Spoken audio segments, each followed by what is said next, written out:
The sun has gone down at Hangman's Hill, and the ghost at Misery Corner isn't walking tonight.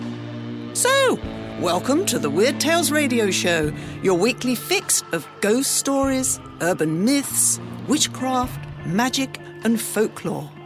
And now, here's your host, writer, award-winning journalist, best-selling author, and sometime werewolf hunter, Charles Christian. Hello and welcome to another episode of the Weird Tales radio show, the home of geek, folklore and paranormal entertainment, with me, Charles Christian, as once again we delve into the worlds of weirdness, urban myths, history, geek culture, ghosts, magic, witchcraft, the occult, and anything else I think will intrigue you. This week we are all over the place with a mixture of stories, including a mini Holidays from Hell feature, as we list a number of locations around England where you can still see the site of a hangman's gibbet, or at least a replica of the gibbet. But first we have some news from Russia, where they have been investigating accounts of encounters with aliens and UFOs, or AUEs, as these events are now called. That's alien UFO encounters. Anyway, a total of 152 people took place in a study conducted by the Russian-based Phase Research Center, and of this sample, 114 people claimed to have had encounters with either aliens and or UFOs. But here's the intriguing bit. All 114 who had AUEs did so on an occasion where they were experiencing lucid dreams. Now, a lucid dream is a type of dream where the dreamer becomes aware they are dreaming. During a lucid dream, the dreamer may gain some amount of control over the dream characters, narrative, and environment. This is distinct from the normal type of dreams, which often feature paradoxical or illogical incidents. It is incidentally reckoned that 23% of people experience lucid dreams on a regular basis, as often as once a month. Now, obviously the Russian research is academic in the sense that all 152 participants were instructed to find or summon aliens or UFOs during their dreams and to memorize the events. But it does raise the possibility that many of the reports of alien abductions we hear are actually the result of people experiencing lucid dreams that appeared at the time so real they truly believed they took place. As this is a family show, we'd best not speculate about people experiencing sexual encounters of the third kind with aliens. Now on with the show. Time now for the first of our gruesome gibbet guide tales. But let's start with a definition. Yes, a gibbet can mean a gallows or hanging tree, a location where a person is executed by being hanged, but we also have the phrase to gibbet, meaning the practice of suspending the bodies of executed criminals in chains or in a cage, usually at the scene of their crimes or a nearby crossroads, to serve as a warning to passers-by that this was a fate awaiting all criminals. Gibbeting began to be widely used in England in the 16th century and was not abolished until 1834. In fact, as recently as the Murder Act of 1751, it was stipulated that in no case whatsoever shall the body of a murderer be suffered to be buried, but should instead be dissected or hung in chains. The idea being that you continue the punishment for the crime long after the criminal's death. It also needs to remember that back then in those days, many people still believed any chance of their resurrection and afterlife, if you like, the destiny of the soul, was linked to the fate of the body. So if your body was destroyed, you wouldn't be able to go to heaven. Incidentally, women were never gibbeted, just men. It was thought indecent to gibbet a woman, so instead their bodies were left to medical students to dissect. So a lot nicer. Gibbeted corpses would sometimes be coated in tar to ensure they lasted a little longer before rotting away, but it's worth noting that sometimes rotting corpses would dangle from gibbets for years, a banquet for maggots and crows, wafting their stomach-churning scent as the chain creaked in the breeze.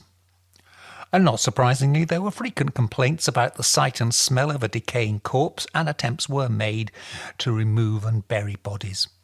This is one reason why gibbet posts were so high, so as to make it difficult for anybody to rescue the body.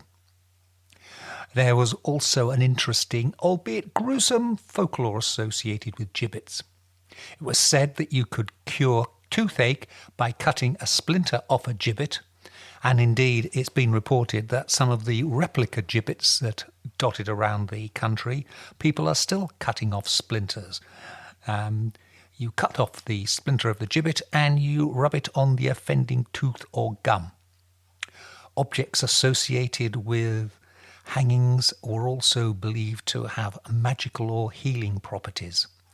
Pieces of a hangman's cloth or skin were prized as talisman. Burglars believed the preserved hand of an executed felon, known as a hand of glory, and it was normally you tried to get the hand that did the dirty deed. So if you had a left-handed murderer, you wanted the left hand. It was believed that the hand of glory could be turned into a kind of magical candle that would cause anybody in its presence, other than the person holding it, to fall asleep, so ideal for burglars. And finally, bones that fell from the corpses as they turned into skeletons were prized possessions and used as cures for rheumatism. As I said, a very grim and gory area of English history.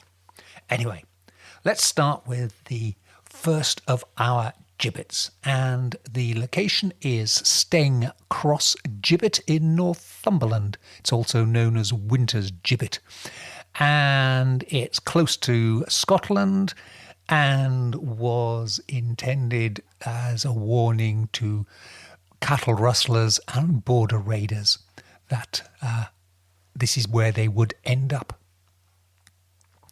It's on a bleak moorland next to the B6342, about 8 miles east of Otterburn. And it's a replica gibbet, although it's a particularly gory one, as there appears to be a head attached to it. More about that later. Anyway, it was used to suspend the corpse of William Winter, who was a wanderer and highwayman, who raided a cottage in 1791, urged on by two sisters, was his aliases, who were his co-partners in the crime. Anyway, Winter knocked on the door and begged the cottage's sole occupant, an elderly woman, for shelter. The lady took pity and welcomed it in, whereupon he beat her, kicked her, slit her throat, and escaped with all her possessions loaded on a donkey. Winter and his two accomplices felt, given such a lonely spot, it would take a while for the victim to be discovered, giving them plenty of time to get away. But the gang were seen by a local shepherd boy who recognised the knife Winter was using to peel an apple and had once belonged to the old woman. And the boy, who appears to have been a premature juvenile Sherlock Holmes, also noted the pattern on the soles of Winter's boots, enabling the authorities to track the robber via his footprints in the mud. The three were arrested, tried in Newcastle, and condemned to death by hanging. The two sisters were executed and given up for dissection, and Winter's body was hung in chains from the gibbet. It's a prominent place, and I say, being on a roadside, it was away from houses, so the smell wouldn't be quite so bad. But as I said, there's a head attached to it. The actual body rotted away a long time ago, although it's said Winter's ghost is rumoured to haunt the surrounding moorlands, and he causes sudden thick fogs at a nearby cattle grid. There is a head suspended from the cross. It's a concrete one, and there once was a whole concrete body, but people kept using it for shooting practice or stealing it, and the body was removed and now there's just a head. But it adds to the macabre nature because it's on a chain, so it creaks and groans rather in the way that a gibbeted body would. Next stop, a bit further south, it's the Busby Stoop Inn in North Yorkshire. It's at the Sand Hutton Crossroads near Thirsk. And there's the pub, and hanging by the front entrance to the pub is a gallows with a noose hanging from it.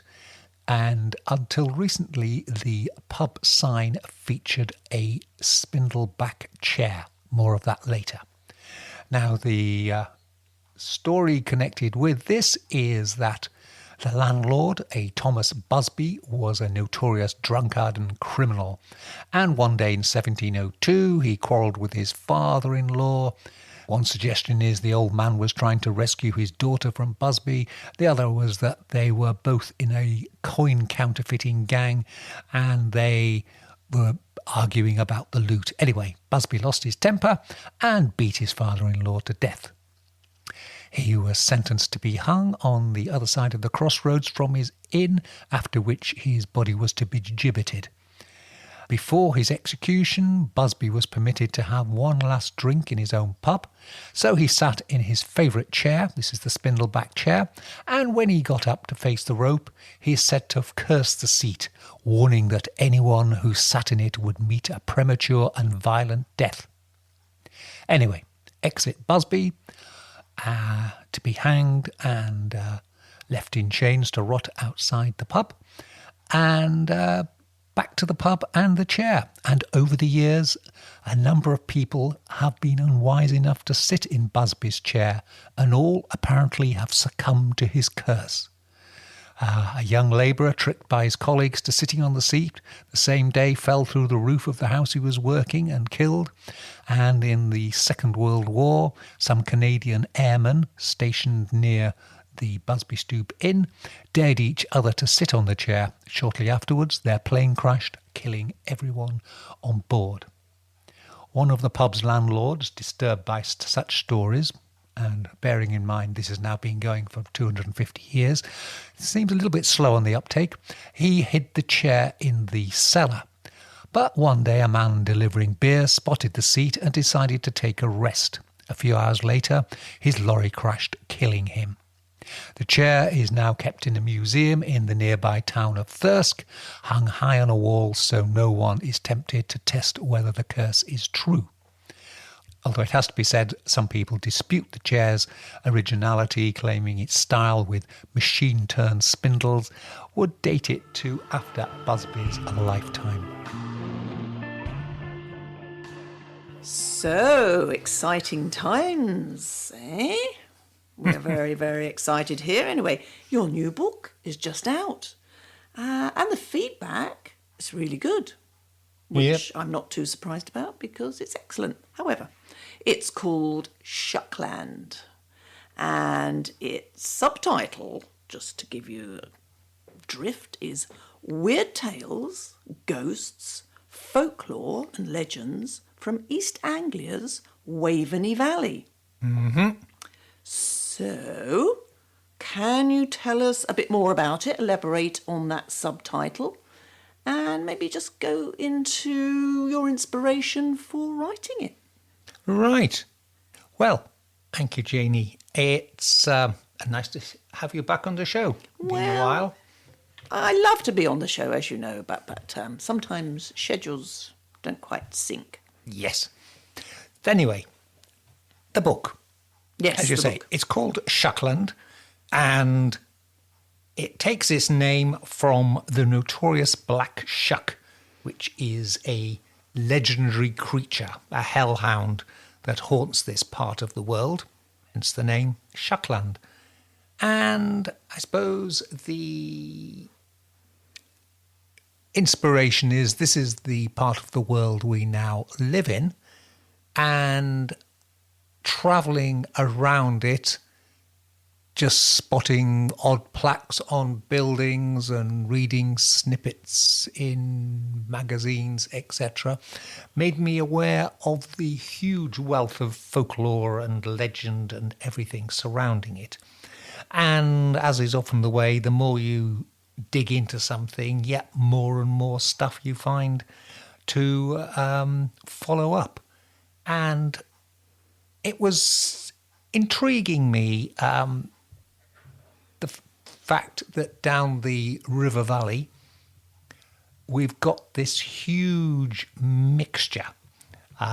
Old traditions, ghosts of avenging kings, highwaymen, headless queens, buried treasure, demonic entities, notorious villains, treacherous barons and murderous earls, paganism, witchcraft, and, of course, Black Shuck. And so I framed the book as a guidebook, and it takes you down the river from where it rises in Redgrave all the way down to the sea. And I suppose what really also I found fascinating is the way the Waveney Valley's vibe echoes the current enthusiasm for Earth mysteries, or what sometimes people called psychogeography, and Gothic tourism and folk horror. The fact that there's lots of weird stuff out in the wilds of the countryside. Because the countryside around here, of course, has been inhabited for a very long time. It's an ancient land as well, isn't it? So there's many its history is many thousands years old, isn't it? It is. I mean, we touch upon it in the book that on the coastline, the end of the Waveney Valley, footprints have been found of hominids. That's early man, not Homo sapiens, but another species, going back 800,000 years. Good grief. Yeah. It's a huge amount of time. And obviously more recently, after the Ice Ages, this part of the world was where the land bridge, the land link to Europe was. And so as the ice receded and of the last ice age, the southernmost lip of the ice sheet was about 50 miles north of here. As it receded, so the people came over the land bridge and repopulated the British Isles. Right.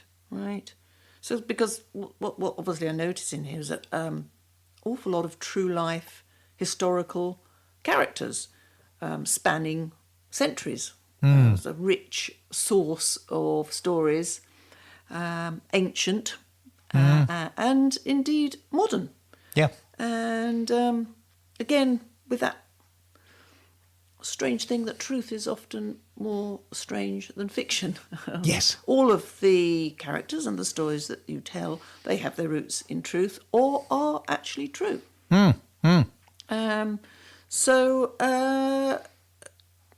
It's not just old buildings, flickering ghosts and historical dates. Yeah. You know, you've obviously made a point of finding the stories about the people, and that makes it interesting. Is that kind of what interests you? The fact that it's true. Yeah. Well, I've always been a believer that no matter how fanciful the story, the legend is, if you scratch beneath the surface, eventually you'll come to some element of truth, some point of origin, which admittedly over the centuries has got distorted and changed. But it all has that element of truth lurking there. And I think one of the problems people get with history is that it does seem to be just dates and buildings and so on, but it's the people. It's the people and the significance of them. And it's the people that make the story. And sometimes they are historical people doing brave deeds. Other times they are just curious characters doing slightly offbeat things. But it all adds up to to give the impression and the rich mix for the area. Yeah, which, because it's ancient lands and somewhat out on a limb from the rest of the British Isles or England, it's got this strange bulge and we're out here, it does have some very mysterious stories and legends, which you have obviously looked at and seem to be almost able to scrape back the layers of some of these folklores and legends and see why they came about and help us understand why, for instance, like Shuck might have been seemed to be true to people of the time, because obviously we don't have the benefit of our scientific knowledge, etc., etc. And that's what I found most interesting and fascinating. I was just ask you about another bit that interests me, particularly, because I don't understand it. The St. Mary and St. Michael ley line. Now, that features in this book. And, in fact, you made a comment. You say you use it as a framing device. But what I have to ask, what many may ask, are ley lines a real thing? It's a good question, because there are plenty of believers that they are energy lines, or dragon lines as they're called in China, and that they have a magical significance. However, there's another version that says really they're the old straight tracks that people used to follow back in the days before we had formal roads, and certainly before we had maps and signposts, and the quickest way to get from one place to another is in a straight line, and the quickest way to help navigate is to go from significant point to significant point. So if you're on a hill, you aim for the next hilltop and walk in a straight line that way. And then over the centuries, because so many people have been using those lines, those straight tracks, buildings have grown up there, churches have been built there, settlements have developed. So there is an element of, is it chicken and egg? Is there a ley line there because lots of people were walking it, or were people walking it because there was a ley line there? But as I say, I use it as a framing device. Yeah, I understand.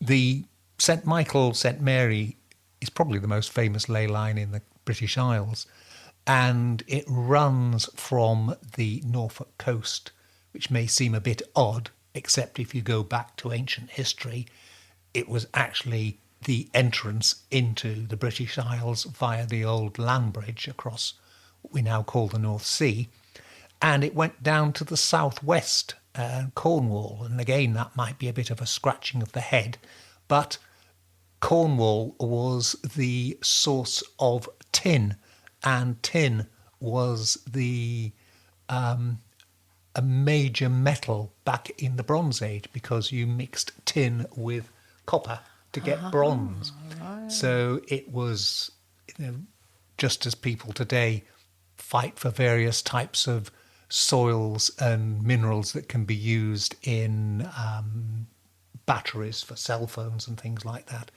This was the miracle ingredient of the Mesolithic era. And what's the easiest way to get there? Well, follow the straight line across the country, and in due course you pass all the significant places in history, Avebury, Stonehenge and the like, and you head on down to the west, and lo and behold, there is the land of tin.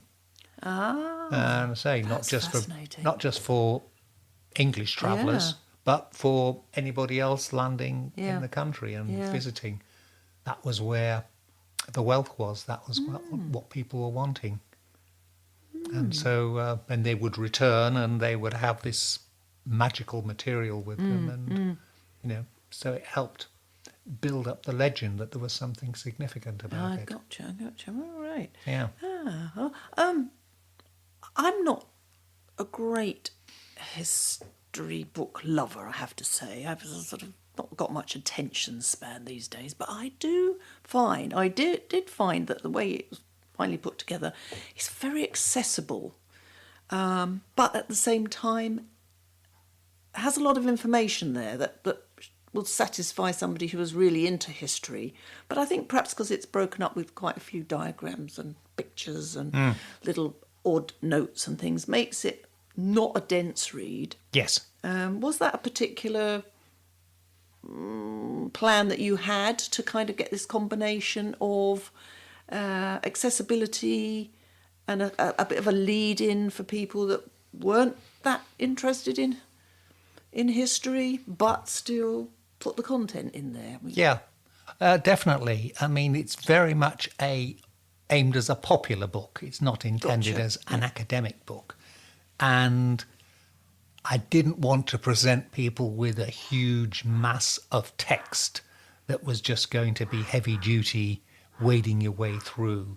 So I've broken it up into smaller incidents, smaller sections, to make it bite-sized and the sort of book you can read snippets here and there. And as you say, we put in quite intriguing twos, which are really footnotes within the main narrative, just of, oh, by the way, did you know that? That doesn't quite fit in it. No, but it was very much my idea to make it accessible that way because... Right.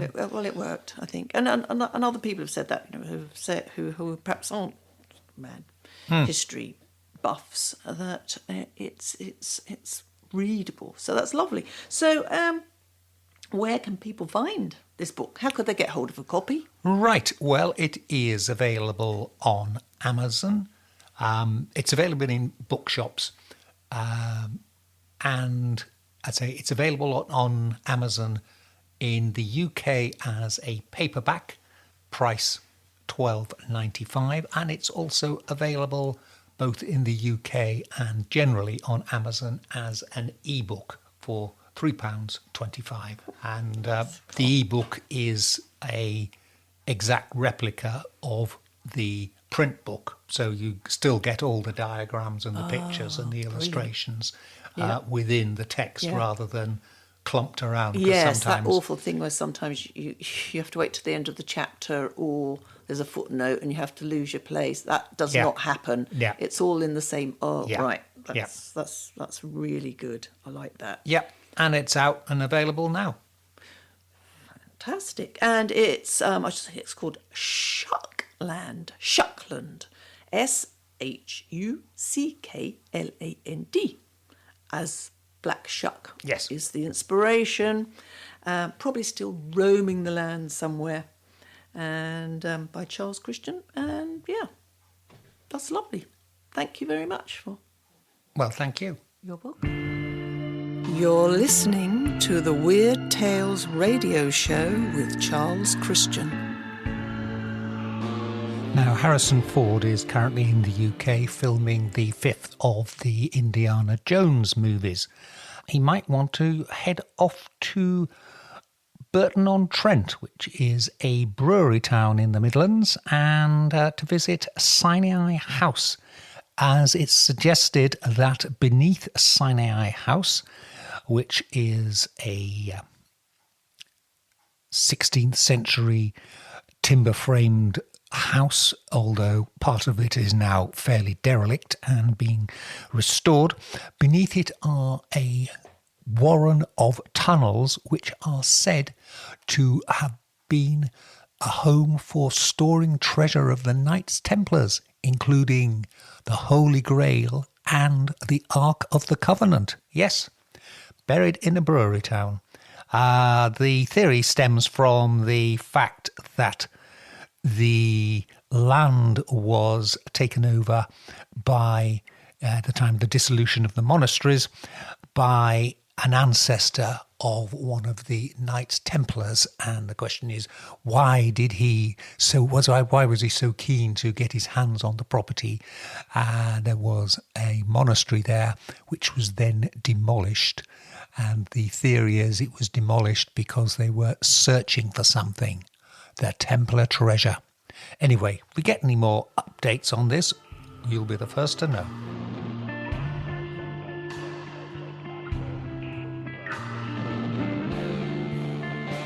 Ever heard of Graham Island or Ferdinandia Island in the Mediterranean? Thinking about it for a possible holiday getaway? Listen and I'll tell you more about it, because this is the 190th anniversary of its most recent appearance.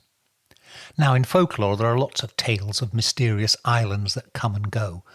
Sometimes you hear of a hapless boat crew landing on an island only to discover that it's actually the back of some giant sea creature, such as a turtle or a whale, which then submerges and they all drown very sadly.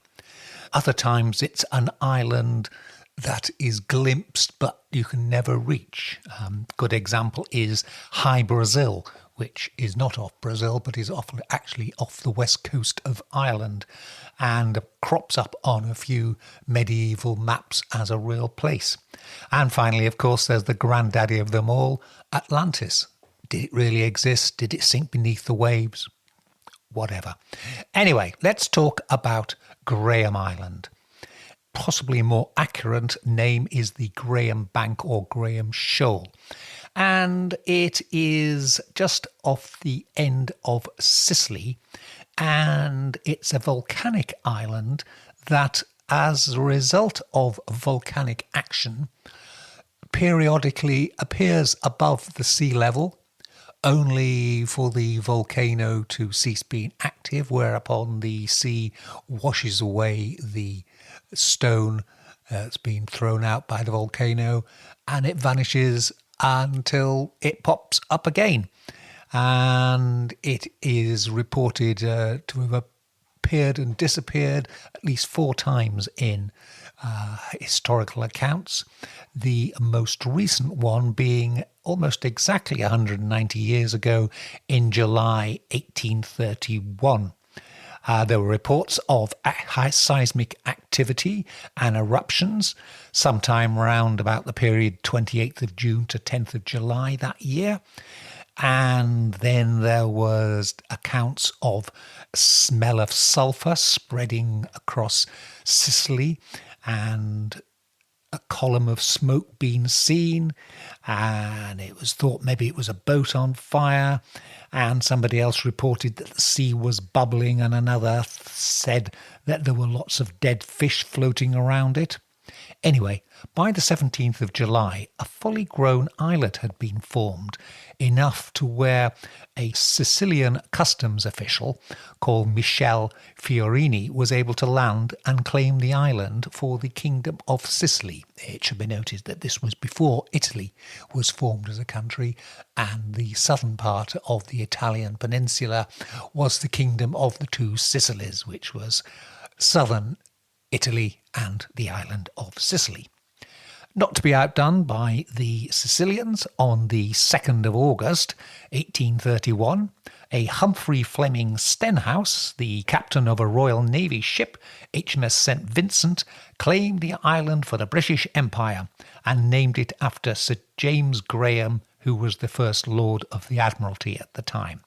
Which does sound a bit sucky-uppy, isn't it, naming an island after your boss? The eruptions of 1831 resulted in the island increasing in size. However, it was composed of a loose stone called tephra, which is basically volcanic ash, and was easily eroded by wave action. And when the eruptive episode ended, it rapidly subsided and disappeared beneath the waves in January 1832, so it was there for just less than 6 months. At its maximum in August 1831, it was 3 miles in circumference and 200 feet high, and also had 2 small lakes on it, so not an inconsiderable island. Curiously, because of its location, it was to the west of Sicily, heading towards the Tunisian coast. A dispute arose over its sovereignty. The United Kingdom claimed it as Graham Island. The king of the two Sicilies, Ferdinand II, after it was named Ferdinandia, also claimed it, as did the French Navy, who landed there, and they called the island Julia, because it was in July. And maybe also a reference to the fact that the French monarchy of the time was known as the July monarchy. And the Spanish, just for good measure, also claimed it. The reason why it was significant is that it was closer to Europe than Malta, and its location would have been of strategic importance. And so all the four nations in the Mediterranean wanted to get their hands on it. And there were various newspaper campaigns going, don't let the foreigners get Graham Island from us. It's British. But, I say, sadly, before the negotiations could be resolved, or worse still, before we all went to war and had a fight over it, the island sank beneath the sea and there was no more trace of it. The Sicilians, incidentally, even reportedly thought about setting a holiday resort there on its beaches. Currently, in 2021, Graham Island remains about 26 feet below sea level. Of course, if it were to resurface this year, we'd still have to see whether it was declared a red list, amber or green list destination before we could travel there for our holidays. Incidentally, the saga of Graham Island has been the inspiration for a number of novels over the years, starting with James Fenimore Cooper's The Crater or Vulcan's Peak in 1847, and most recently the late Sir Terry Pratchett's Discworld novel Jingo in 1997. So, not one for your holidays this year, but maybe one day.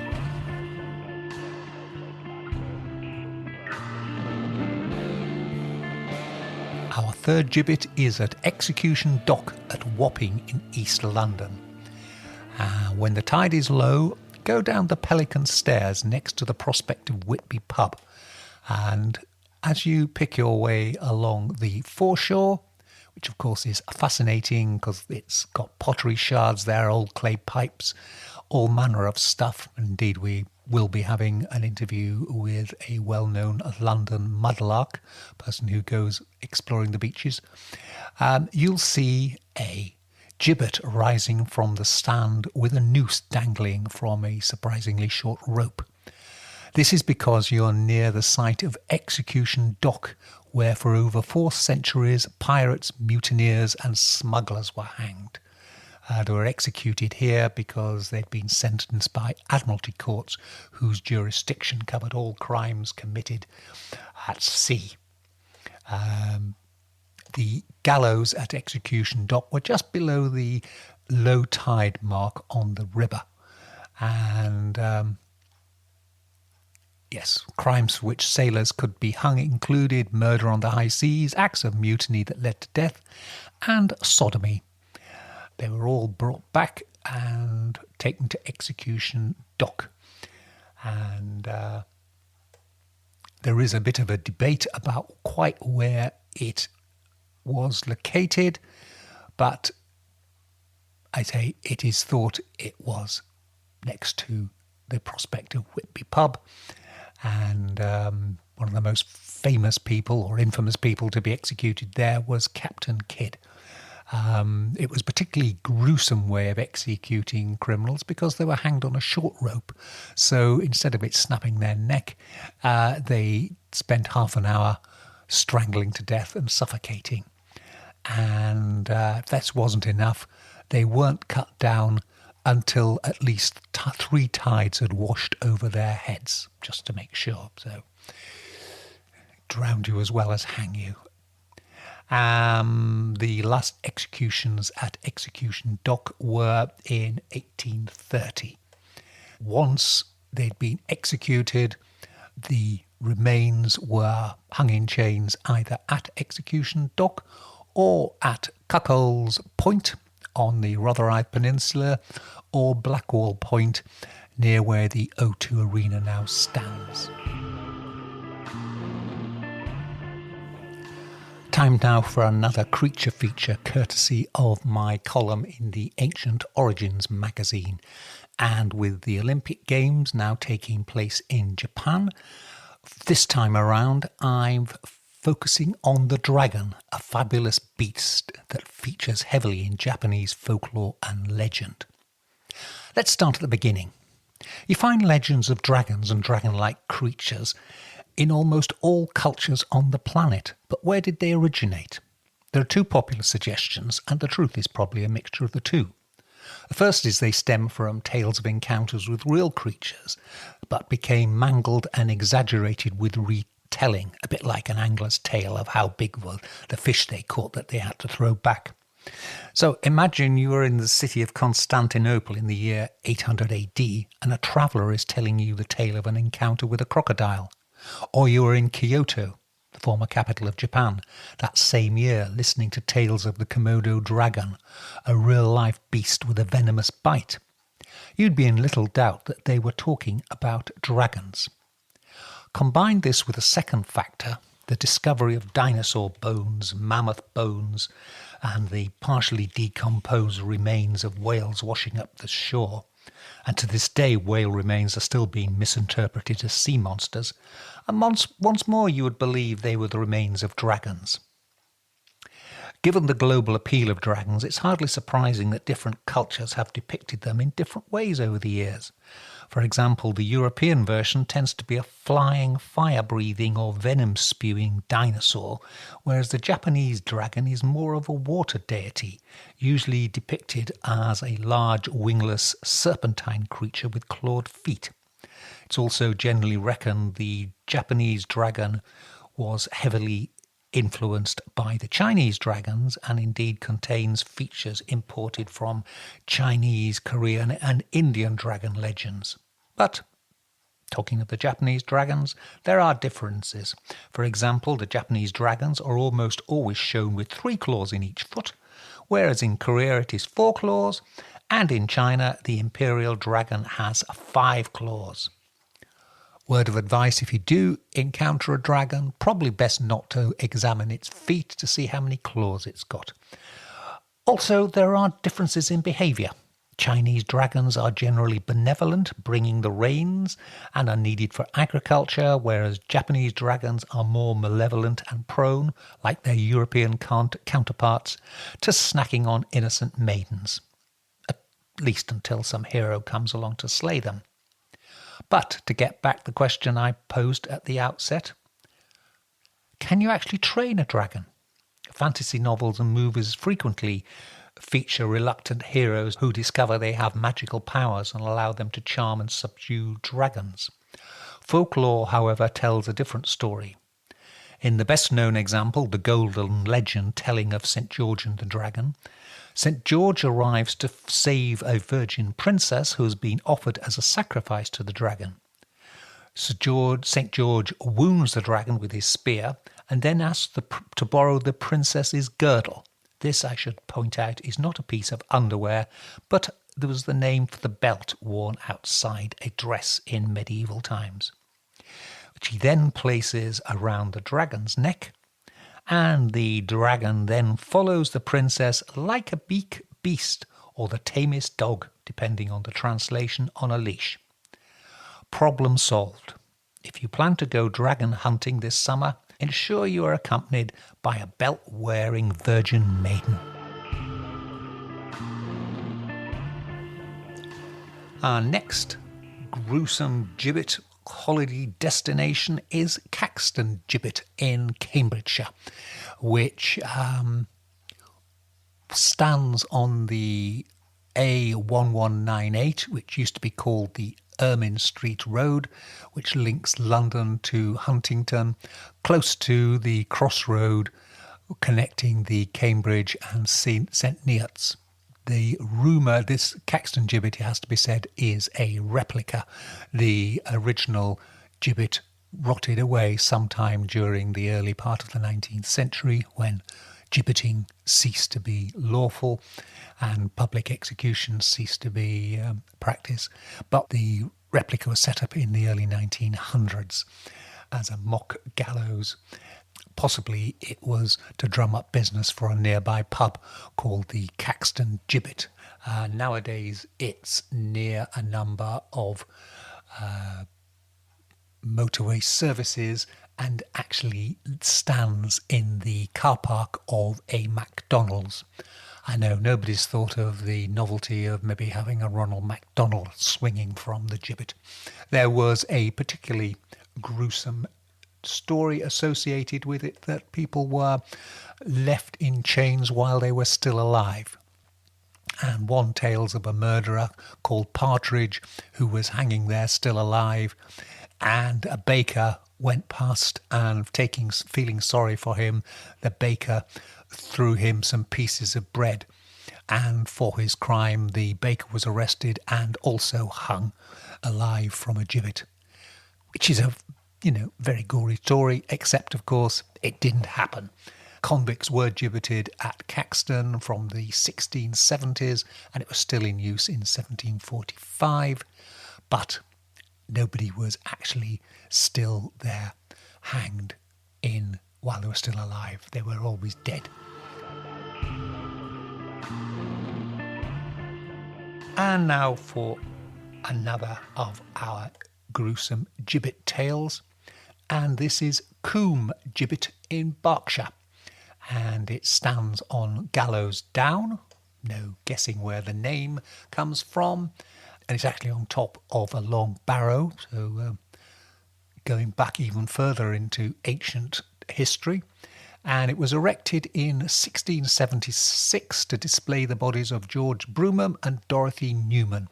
And as far as we know, it was only used for them. These two were having an affair and they murdered Broom's wife, Martha, and son, Robert, who, when they were stumbled upon the lovers in the Down. Despite its sinister past, the gibbet now seems to be the centre of fun activities and is often surrounded by hang gliders and paragliders, and is the start of an off-road run called the Coombe Gibbet Race, which takes place every year. And the current gibbet is another replica. For the final of our gibbet tales, we have the story of the unknown sailor, an anonymous seafarer murdered in September 1786 at Hindhead in Surrey. And his murderers were hanged in chains on, appropriately named, Gibbet Hill the following year. The saga is that the sailor had been drinking in the Red Lion pub at the nearby village of Thursley as he was walking back from London to rejoin his ship in Portsmouth in late September. And say he's unknown, but some people have suggested that he might actually be called Edward Hardman, who was born in Lambeth in 1752. But say that's merely supposition. Anyway, the sailor was drinking in the pub and he met three other seafarers there, a James Marshall, a Michael Casey and an Edward Longeon. And he paid for their drinks and food and was last seen leaving for Hindhead Hill with them. Clearly he thought they were friends and they were all going to make their way down the London road to Portsmouth. Unfortunately, they weren't his friends because they murdered him and stripped him of his clothes. They then headed down, but were arrested a few hours later trying to sell the murdered sailor's clothes at the Sun Inn, not in the village of Rake.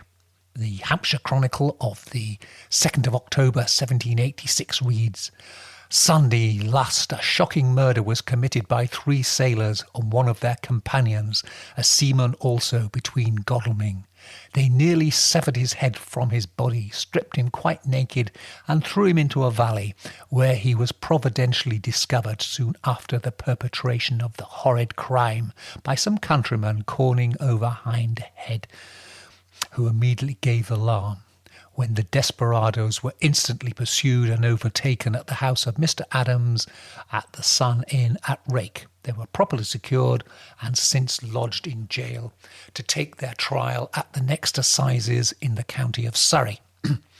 6 months later, they were tried at Kingston Assizes, and 2 days after that, they were executed and their bodies hanged in chains on a special triple gibbet that had been built close to the scene of their crime at Hindhead. And apparently the locals were very proud that they were able to build a gibbet that would hold 3 bodies. Now, the gibbet has long since gone.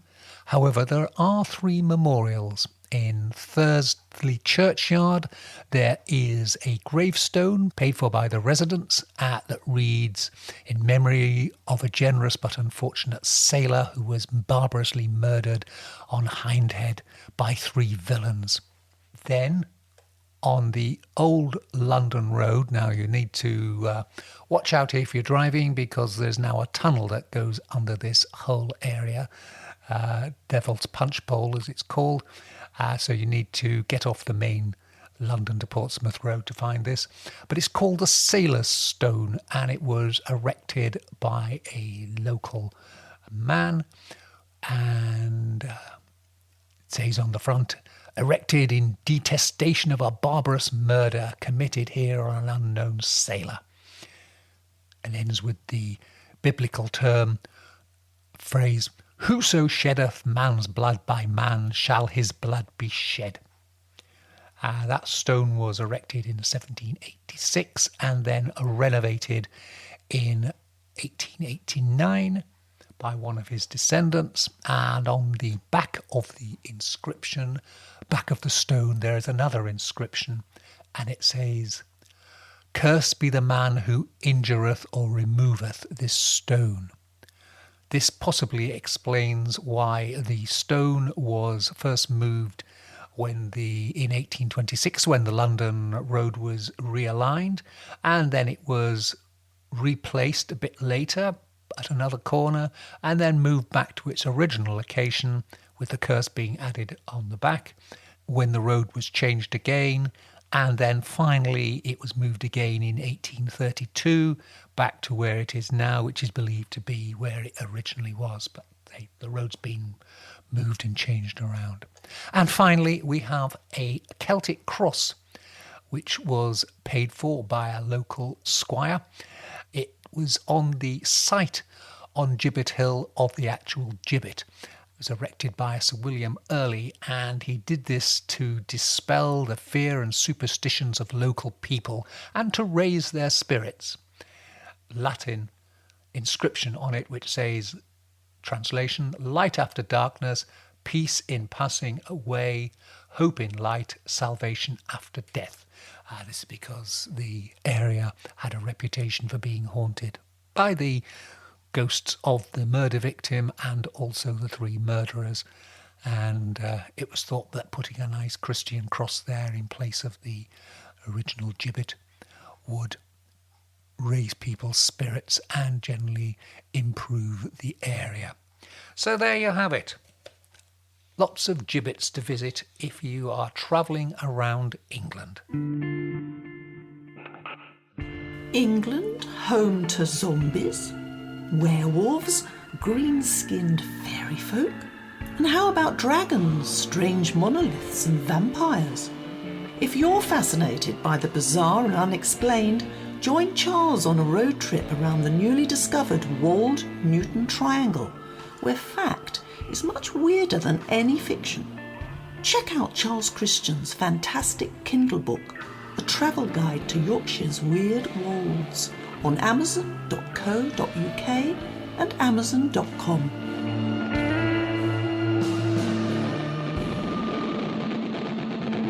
And that's almost it. Just time for one last story, and it's another gruesome location for a holiday jaunt. This time to Bears Creek, North Carolina, courtesy of the Atlas Obscura website, to visit the Devil's Tramping Ground. Now, the Devil's Tramping Ground at Bear Creek is just off State Route 902 and is about 50 miles south of Greensboro. And unlike some urban legends, the tradition surrounding the Devil's Tramping Ground goes back 140 years to 1882. The tramping ground is an empty patch in the middle of some woods. Just looks like a dusty circle, barren of plant life, about 15 feet wide, where, according to stories going back, as I mentioned, to the late 19th century, the devil comes out to dance. The stories go on to say that nothing will grow there and animals won't cross this empty patch of woodland. The most popular legend about the patch is that if you place anything in the centre, no matter how heavy it is, when you come back the next day, it's been thrown back out overnight. So, the saying goes, the devil has room to dance. Yeah, they don't want that old piano standing in the middle of the dancing area. And people say they have witnessed red glowing eyes in the middle of the circle. A few years ago, a journalist from the Greensboro newspaper did actually spend a night in a tent right in the middle of it with his 2 dogs to disprove the story. He did stay the entire night, though he reported hearing footsteps circling his tent. All of which leaves you wondering whether the circle represents the territory of some nocturnal animal, or perhaps the duty of spooking folks has been passed down from generation to generation by the locals. Oh, look, there's somebody else camping there. Let's go and scare them in the night. Or possibly the camping grounds are simply so imbued with legend that stories simply seem to come true in the minds of viewers. Atlas Obscura warned that you should also keep an eye out for beer cans, as this spot is a favourite of both the devil and local teenagers. Now it just remains for me to say this is Charles Christian saying thank you so much for listening in. Please join me again next week for more strange tales for strange times. Until then, stay well, stay weird. Goodbye. Black Shuck, the demon dog of East Anglia, is baying at the moon, which means it's time for us to go. You've been listening to the Weird Tales radio show with Charles Christian, your weekly fix of ghost stories, urban myths, witchcraft, folklore, and the paranormal. You can keep in touch with us online at www.urbanfantasist.com, by email to urbanfantasist@icloud.com, and on Twitter @urbanfantasist. Join us again next week for another edition of the Weird Tales radio show. Goodbye.